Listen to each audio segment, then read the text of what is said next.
Hi everybody, Ryan Hall here for Poker X Factor, and this is part two of the Wednesday Wiggle review, and this is the 55 rebuy tournament that they have Wednesday afternoons on Full Tilt Poker.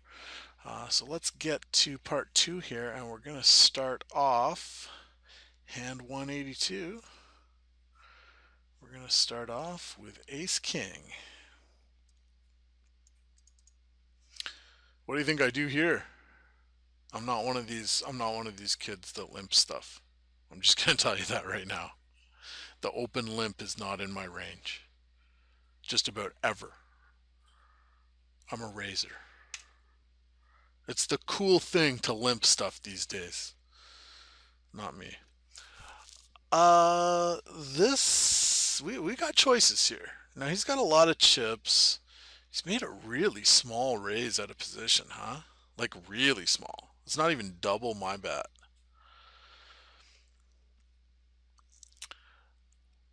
I don't know. My BS detector's up a little bit with this raise. I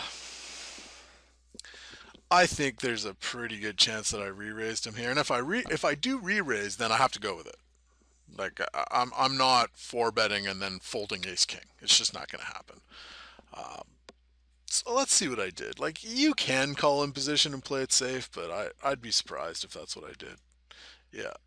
So I three bet and he calls, which is sorry, I four bet and he calls, which is strange. He's just called out of position. Perhaps he's got the same hand that I do. It's certainly a possibility. But I can tell you, if you're going to four bet and you get called, don't ever, don't ever check here. You have to put something in the pot. Even if you bet like 1800, you've got to bet something.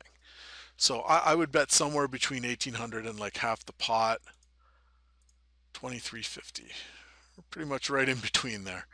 And he folds. So I don't know what he had. Maybe he had ace king. But that's the power of aggression, right? When you have the aggression, then you're the one that wins the tie hands, right? When you've got unpaired cards pre-flop. Ace queen suited here. So there's a raise under the gun. There's a call, and then this guy piles almost 50 big blinds. What's his most likely hand? Yeah, you all know what his most likely hand is. His most likely hand is ace king. That's not to mean that I'm going to squarely put him on ace king. I'm not the kind of person that squarely puts someone on one hand pre-flop, and neither should you be. You should never do that. You should always put somebody on a weighted range of hands. But ace king is going to be the most likely hand. And is he ever going to have something worse than ace queen here? I sure hope not, or he's terrible. And not only him, but you got to worry about the opening raise. You got to worry about this caller who's sort of in like, well, why are you just calling pre-flop against this guy? Let's face it, when people call there, they're usually just bad.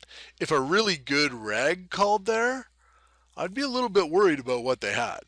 But I don't know this guy, so I'm just assuming that he's probably got like fives or something and just doesn't understand implied odds. But this is a very easy fold.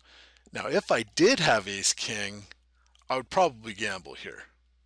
I would probably gamble. I wouldn't be loving it, but there would always be the chance that this guy could have ace queen, and if ace queen can be in somebody's range, then you should get it in with ace king. Ace